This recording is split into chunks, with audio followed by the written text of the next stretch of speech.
everyone, this is Dr. Wei, OBGYN. I am here to discuss a very important but very often not discussed topic, which is when should we have sex or when can we have sex after your baby's delivered. And it's something that most people wonder, and sometimes their husband wonder, but no one really has the courage to ask. So having sex is actually quite safe during pregnancy. And after pregnancy, we like to wait about 6 to 8 weeks, and that's when it's safe to restart. As long as during pregnancy, you don't have any complications or any issues that your doctor says not to have intercourse, otherwise you can continue with sexual intercourse. After pregnancy, we like to wait 6 to 8 months until all your tissue starts to heal. After C-section, your uterus still needs to come back to normal. Your scar from your uterus, from your skin needs to heal. But after vaginal delivery particularly needs to have time to heal in your perineal, vaginal laceration or episiotomy. So it's good to wait till that 6 to 8 weeks out.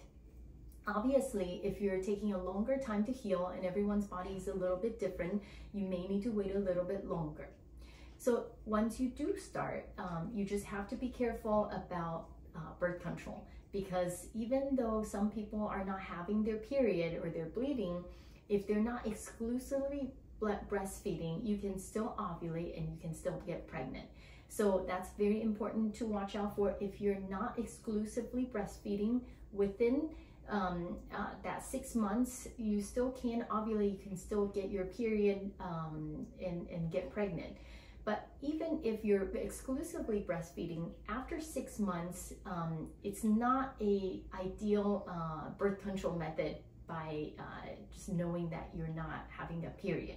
So after 6 months, even if you're exclusively breastfeeding, you're not having a period, you should still use another form of birth control, which could be in the form of condoms or other more effective methods that can be discussed with your provider. One last thing is, once you start having intimacy and sexual intercourse, it may be a little bit difficult, especially if it's been a while since your last intimacy. And so using some lubricant, taking it slowly, it's always going to be nicer for both parties. So if you have any questions, please don't feel free to contact us and on your next visit or call our office.